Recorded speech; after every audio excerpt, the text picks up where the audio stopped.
Good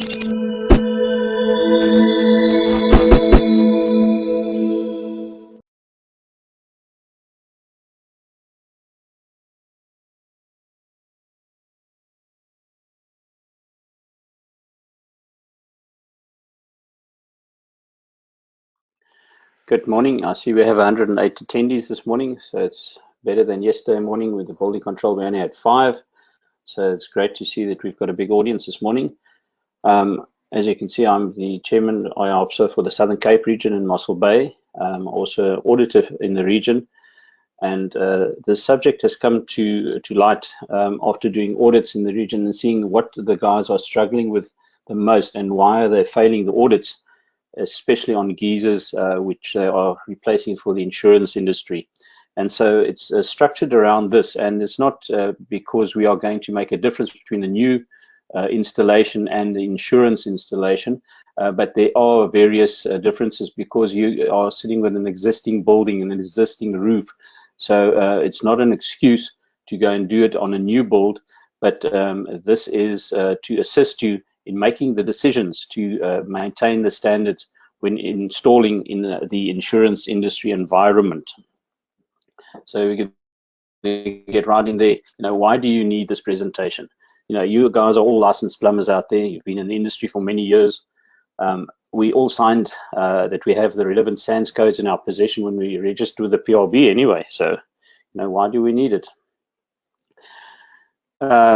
Geyser installations isn't rocket science, but it can be life insurance, guys, because really you can put it through the roof if you don't do it properly. So what is a plumber? I look at it from a different point of view. He's not a guy that just fits pipes. He's actually a health consultant. I think that is a better word. We are all professionals out there, and we should actually promote it. We are professionals. So he looks after the health and safety of the consumer, and I even want to add to that the nation. As far as back as the time of Rome, the guys were building aqueducts, bringing fresh water into Rome, and taking the sewer water out underneath the city of Rome.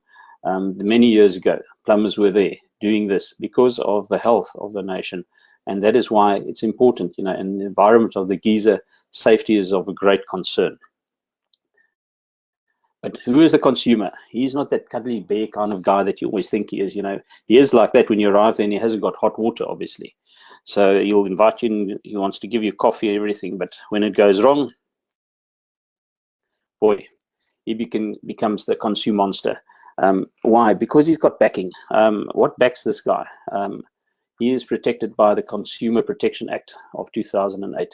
He has consumer rights, and he's going to demand that from you when anything goes wrong. So be safe out there, because that's his backing. But obviously we have to see, this is what we get when we arrive there. And we have all these challenges. And this is a real photo, guys. It came from one of the auditors. So this is not a fake photo or made or Photoshop photo. This is really what we get out there.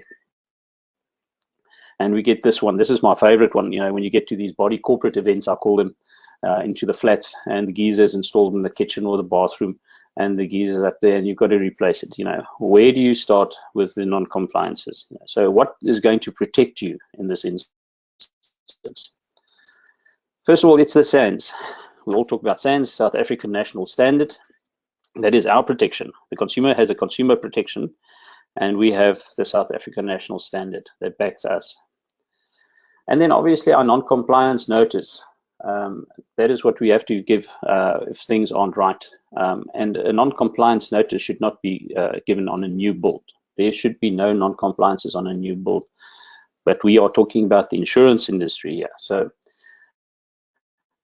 once again, this non-compliance notice is available online at the IOPSA shop. I think it's going at about 50 Rand at the moment. It's downloadable in electronic format. That gives you all the critical safety issues that you can mark and give to the consumer to show him that his system is non-compliant.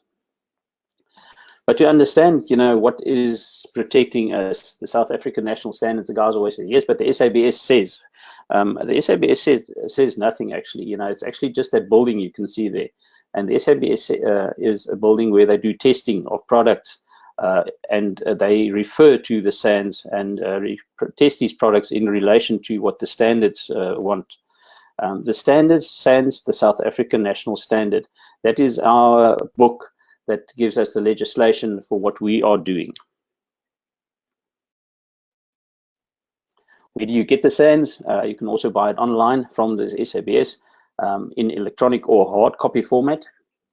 The electronic copy for me personally is the better option, as you can always make a print of the page that is relevant and keep it in your vehicle. You can also do a nice search. If you want to do a search, for instance, on vacuum breakers, you just type in vacuum breakers and it will pop up wherever in that SANS it's referring to vacuum breakers. You have all the referrals. And as you'll see just now, when we talk about normative references, why this is important. And then, guys, we have something coming soon. As you see, I'm not going to say much about it. It's the SA watermark, something about testing and products. So keep a lookout for this. It's something new, and we were very excited about it. It's going to not replace the SABS, but it's going to be an added feature to it. So when we replace a geyser, what are the relevant SANS codes that pertain to us? It's the National Building Regulation, guys. SANS 10400. That's where we start. It's like that old multiplex umbrella. It's all under one hat for us. SANS 10400. That's where you start. And the other relevant SANS codes that fall under it. So let's have a look what SANS 10400 says, and now you have to have an understanding of what A18 says in SANS 10400. It says control of plumbers and plumbing work. No person shall perform the trade of plumbing as contemplated in the government notice number 1875 of August 79, unless he is a trained plumber or works under the adequate control of a trained plumber or approved competent person. So remember, this is very important when you're doing that replacement, that you have somebody who is pertaining to that regulation. What else does this SANS state? In that same A18 paragraph 5, this is an abbreviated version of it, says any trained plumber who causes or permits any person who is not a trained plumber to practice the trade of plumbing without adequate controlling the work done by such a person shall be guilty of an offense. So guys, it's an offense. They can take you to the jailhouse and lock you up if you are doing plumbing without being adequately controlled or not adequately qualified to do the job. So as I said, normative references. When you're looking in the SANS code, they talk about normative references. And that's why I like the electronic format. When you type in about vacuum breakers, it shows you all the different places vacuum breakers are discussed. And normative references is exactly the same. So if you're looking at the one pertaining to geysers being 10254, you'll see there are relevant other SANS codes that it refers to the whole time. So that is what normative references is. So you can't just buy 10254 and now you've got everything about geysers. You will need SANS 10400. You will need SANS 1352 for heat pumps if the heat pumps are added to this thing. So that is why you need all these other documents as well. You can't just buy the one. The one goes with the other. So what falls under the National Building Regulation? SANS 10400, that yellow hat. So for today, we're putting SANS 10252 part 1 in there because it's water supply and drainage for buildings. SANS 10254, installation, maintenance, replacement, and repair of fixed electric storage water heaters. And then we can add SANS 10106 and SANS 1352, solars and heat pumps to that as well, but we're not going to talk about that today. The important thing about that is, however, that if you are replacing a geyser and there's a solar system linked to it, you'll be able to, you will have to actually note non-compliances if there are on this as well. But for that, you'll have to be solar qualified. It means you'll have to have that designation on your PRB card. And if you're going to mark it off and you're not qualified, you can be suspended, guys, and you will. So to get an understanding of replacing a geyser for the insurance industry, we must also understand what the insurance industry is. What do? They cover the consumer who is protected, once again, by the CPA, as we are protected by the South African National Standard. So once again, they appoint incident managers who are out there, and we can call them call centers for that matter as well, different companies out there. And what is the task of this incident manager? He has to handle this claim within about 10 minutes, get it to the plumber, and get the task done. So what is the task of this call center? They do not open roofs or replace ceilings and stuff like that. They just manage the plumbers. They get these plumbers on board that are licensed to make sure that they sign service level agreements to do the work for the company. So the insurance or the incident manager, they assist the insurance company in containing the costs. So listen to the word containing the costs. So they want to get it done for the minimum that they can get it done for. So obviously they've done their work, they've done all the algorithms to check out what does it cost to replace a geyser. And then obviously, guys, you must remember, when you sign that service level agreement, you agree to change that geyser for that cost. And remember, you've got to do it according to the SANS. So you made that decision when you joined the insurance industry to do that geyser. It'll have to fall within that cost parameters. So you can't say, but oh, they don't pay me for changing the tray. They don't pay me for this. You sign that service level agreement. You agree to it. So make sure that when you do sign this, that you can actually do it for that cost. So furthermore, what they do, they minimize the risk for the insurance company by selecting licensed plumbers to be on the panel. The incident manager is there to place the consumer, the client, back into the position that they were. So here comes the word, betterment. The aim is not to place the consumer into a better situation as before, but not to the detriment of safety, obviously, as well, guys. So they're not going to give you a Mercedes-Benz if you had a Volkswagen. They're just going to give you a Volkswagen again. So you have to look after your South African national standards when you are doing this job.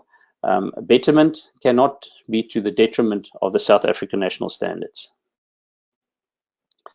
The consumer's insurance policy is the premium is calculated according to the existing installation. So they look at if it's a solar system, obviously it has to specify the solar system. The responsibility lies with the owner of the policy to upgrade his policy if anything changes in the meantime. The clients normally do not know what they are covered for. So they don't read the fine print. So what now?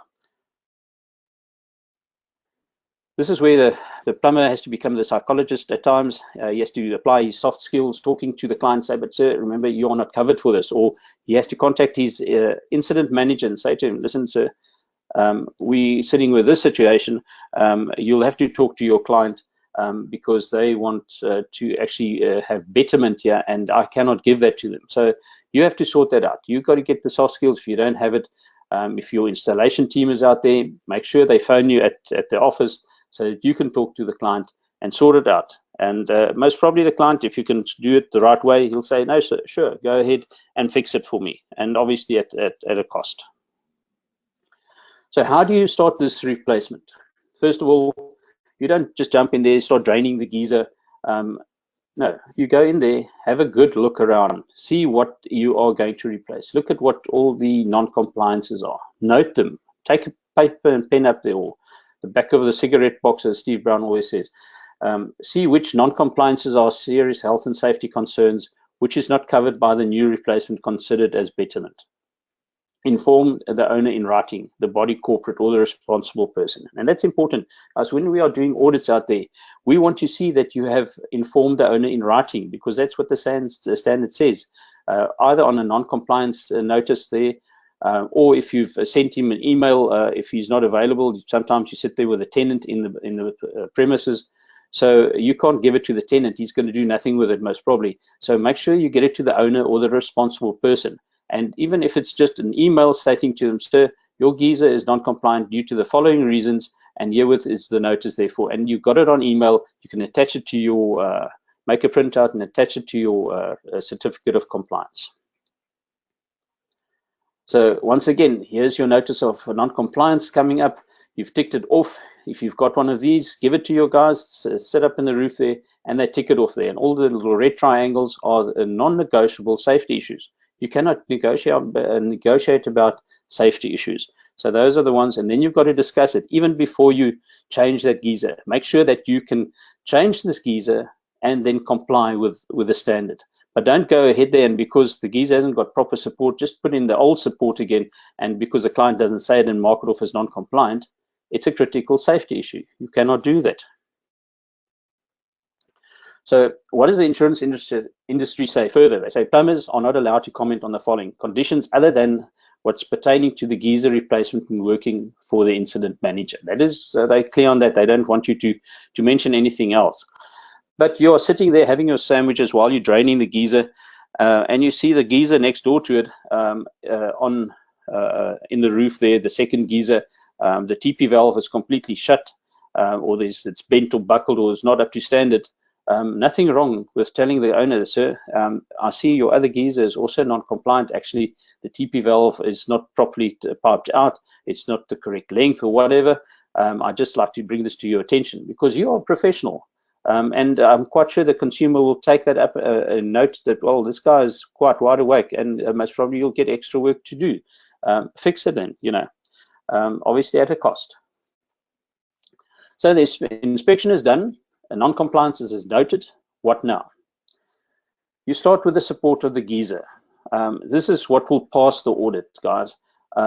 This is what we found is, it's the bottom part of the geyser. If you have to go back to fix it on a refix, you're making no money. You are losing money by going back for every refix. And that is really not worth it. Then you might as well not work for the insurance industry if you have to go back to do all these refixes. So check that support, make sure that support is going to be either adequate and that it's up to standard, because that's the low part of the geyser. If you have to go back, you've got to go and drain that geyser again to get the new support in underneath that geyser. And then obviously you're going to pay for the support, because now the client is definitely not going to pay for it. And he's going to say, well, you should have brought it up to standard, or you should have informed me. So adequate support will pass the audit. So what is adequate support? So let's have a look at that. This is the typical existing support that you will find in a roof. You'll find not even as neat as this. These are 3 neat scaffolding planks in there, 50 millimeters in thickness, and it appears to be about 152, as you can see with the arrows are placed, 3 of them underneath the geyser tray. This would be adequate. It's a typical support, and then you'll find various other ones. So let's have a look at what we find and what will not comply. First of all, this will not comply. As you can see, it's nailed up there. It's got some bracing strap holding it down. It won't cut it. Planks put in underneath the tray like that to elevate the tray. First of all, that it's not adequate. Look at the pieces of wood at the bottom there. So let's have a frontal view of that. And you'll see it's 38 by 38 millimeter battens placed in underneath there. Because it was in there. You can't say, well, it was standing like that for 10 years. We can just leave it like that for 10 years. It's not adequate support. It is not compliant. So let's have a look at this. There's a batten underneath, but look at the arrow showing where the batten is. Look at where the footing of the geyser is. It's not placed over the piece of wood anyway. So once again, not adequate, non-compliant. It will fail. For some unknown reason, I found that in the older houses, they've been using the purline for the roof wood, which is called purline. It's a 50 millimeter by 76 quite often. This one is specifically in an asbestos roof, and in asbestos roofs and sheet metal roofs, the truss spacing is 1.2 meters minimum, and even up to 1.5 meters and 1.8 meters. So spanning it over that area, that distance, you can see the bowing taking place there where the arrow is showing. There's absolutely a bowing, and as the wood dries out, obviously it can crack, and it will not be able to bear that weight eventually. Once again here, look at the footing, not even at the right place. Battens supporting the tray, not properly done. And then note the top arrow showing actually showing the ribs in the older trays. If you're not replacing the tray, guys, look at where the feet have been cutting into those trays. They cut deeply into it. Now you're putting a new geyser on there, it's going to cut in even deeper, because now it's been in there for 5 years. Now the next 5 years will definitely take it through, so there's going to be resultant damages in it. Take a piece of wood, if you want to use that old tray, put it underneath that footing and raise the foot. And that would get it off that ribbing. The new trays I've noticed now are all sort of flat, so that won't be an issue on that. And then we have the typical one where you can see on the left-hand arrow also a stacking of all kinds of various kinds of woods. But even in the front, if you see the arrow in the front there, the drain cock is overhanging the tray. It's not fitting in the tray properly. This is unfortunately quite an old photo. I couldn't find one of the latest, but even with the new drain cock, which has got that Gardena fitting side to it on the front, because it's showing towards the front, the guys are tending to put it and it actually overhangs the tray. It should be inside the tray, because we are talking about ancillary components. The drain cock is one of the ancillary components and should be inside the tray. So if you open it up, it should actually be able to drain inside the tray. And if it's protruding over it, obviously it won't. Then backfall on the safety trays. That is something we see quite often with the support. It's not properly checked out, and it's always a problem. So check it out. Put in a level there. Just check it. You know, it's so easy. Just take your level and put it in there and see what's spotting out there. The trays are buckled and bent. The insurance companies make provision for changing these trays. You know, change the tray. Make sure that when your bucky is going out there for this installation, it has a new tray available, so that if the tray is suspect, change the tray, because it's going to cost the insurance company money if there's resultant damages. And if that's within the first month or two that something happens, they're going to blame you because you should have changed the tray. So if they are supplying the tray and they're paying for the tray, change the tray.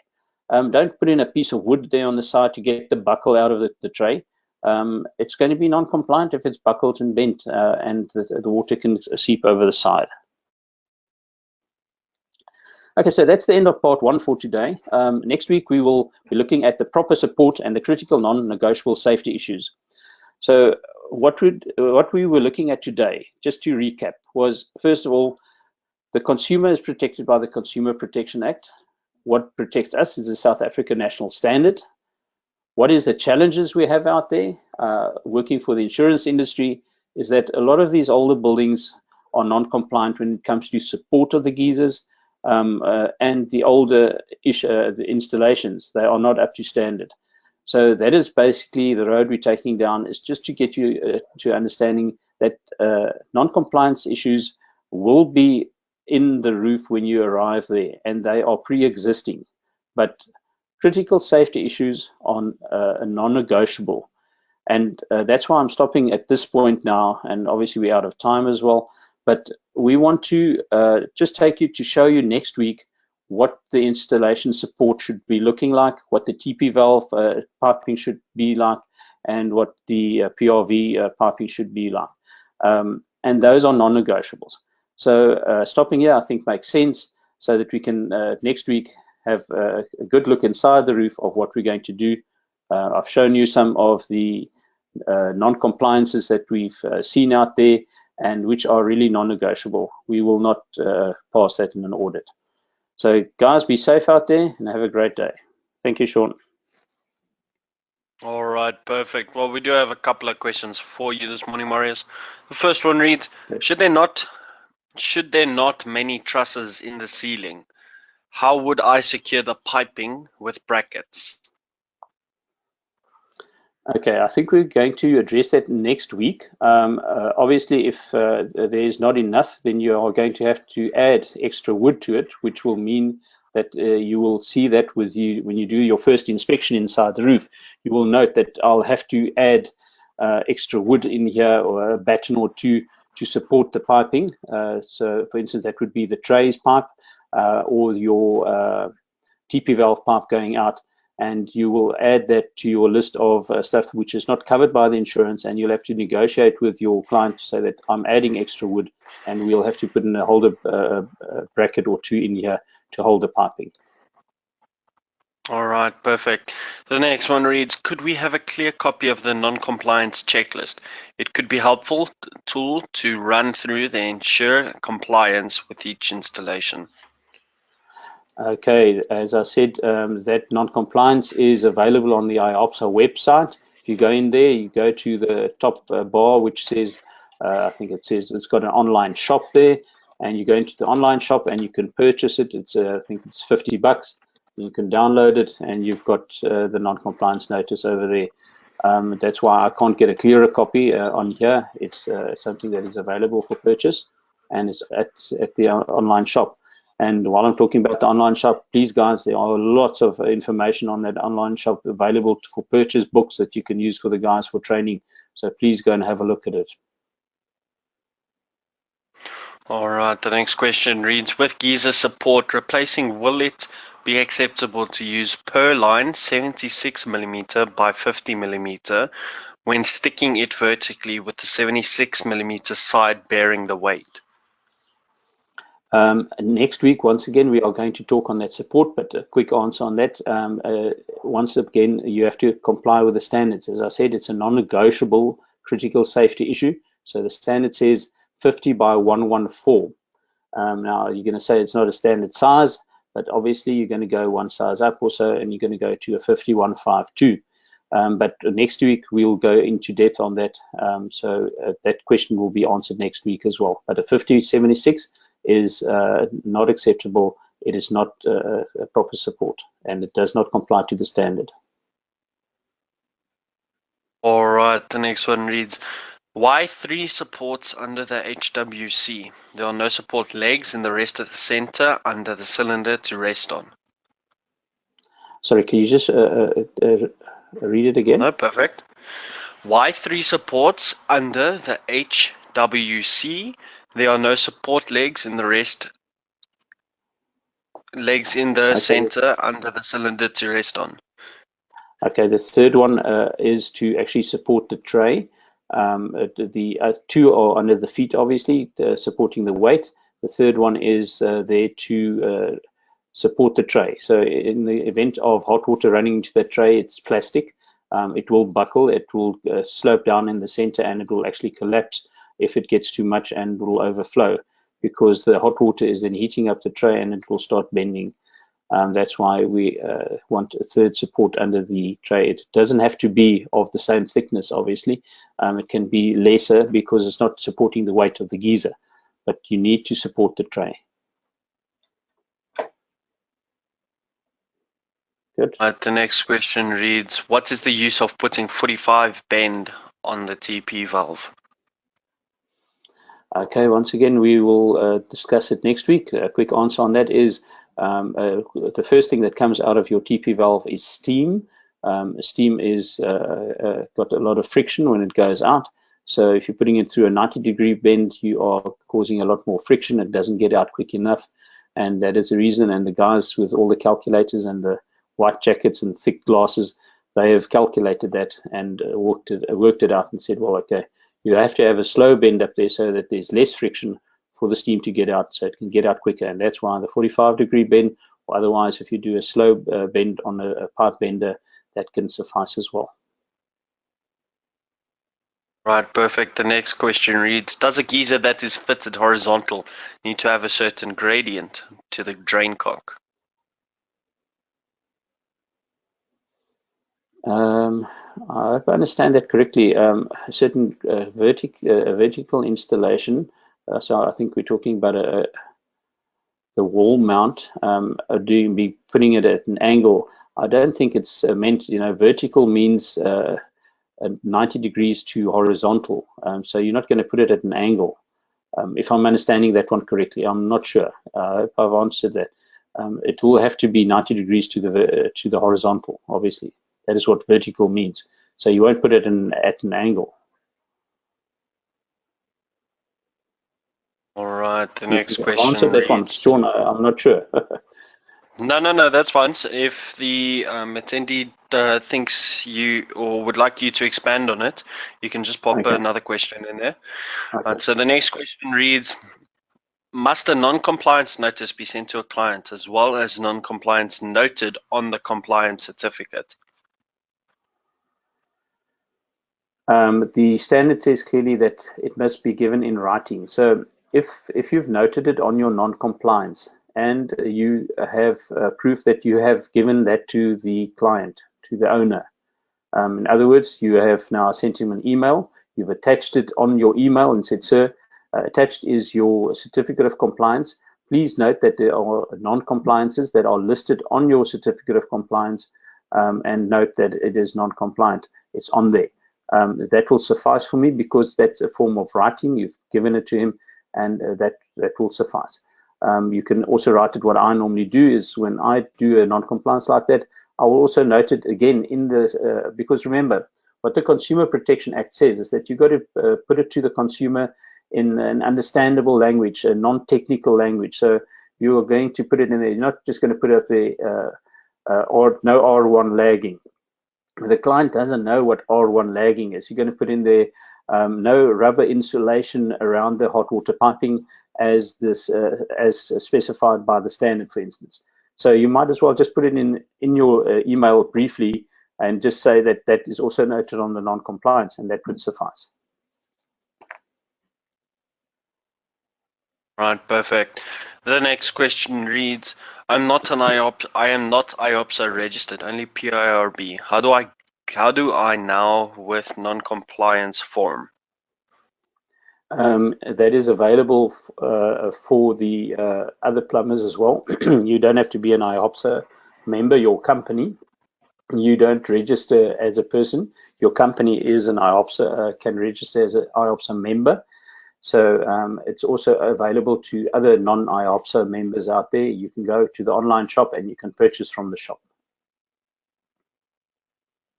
All right, perfect.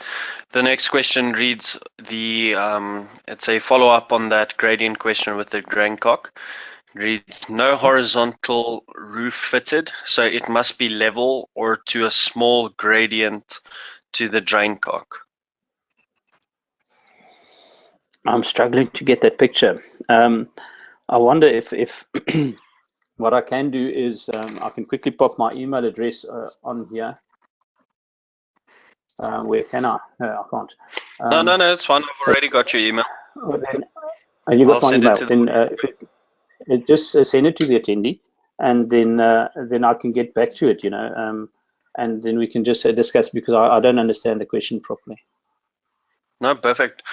All right. The last question, and it looks like we have here, is 5% of my certificates should be audited. Is this true? It's collectively 5% of all certificate of compliances that are issued are audited. I'm not in the position to really answer that, but that is as the way I understand it, and that is from the PRB. So that question will have to be sent to the PRB. We are unfortunately not from the PRB, so I cannot answer that question. But collectively, I understand that it's a collectively 5% of all COCs. All right, perfect. Then we don't have any more questions, but we do have a comment here that perhaps you can just give your comment on the comment. It reads, reality check. Great, so the trained plumber gets jailed, but the untrained plumber lets the unqualified person work without supervision. Is just fine because there's nobody regulating him and he can do whatever he wants. Until the licensed plumber is protected from the cowboy by law, and this law is enforced against the cowboy, then the ever poorer customer in the current economy will opt for the cheaper quote, even though it might be it might bite him down the line. Yeah, but that is then, as I said, remember, what protects your consumer out there is the Consumer Protection Act. You'll have no protection out there if something like that is done. And if the guys note now on the new geysers, I've seen stickers out there that says, remember, sir, that you need to have a certificate of compliance for this installation, as well as that it could affect the warranty on this product. So the more we make the consumer aware of this, the consumer would know that eventually his warranty could be affected through this as well. And obviously it can be voided if the warranty replacement has to be done one day and it's not up to standard, it will be voided. So there's more for the consumer to lose out there. And what I always say to the guys, stop focusing on these cowboy and bucky plumbers. It's been contained within the certificate of compliance. It's been requested by all the insurance companies out there. Focus on what you are doing and doing it correct. The consumer that wants to actually push my price down, I'll rather pass him by, because he's going to give you a lot of trouble afterwards. You're going to try and do him the best, and he's going to call you back for everything you did again there. I'd rather let him go by and focus on somebody who's prepared to pay for my professional service. So guys, go out there, do a professional work, and if you are rather referred by 10 professional clients, it's better than having one cheap client out there that is going to make your name bad. All right, perfect. Well, that is all of the questions we have got for now. So would you like to go ahead and end off, Marius? Yeah, sure. That's it. I'm finished. And next week we'll be looking at the support, as I said, and a lot of the questions we had here will be answered in next week's presentation. Thank you very much, Sean, and thank you for all the attendees out there. I see we've got 156. It's great to see so many guys out there attending. So be safe.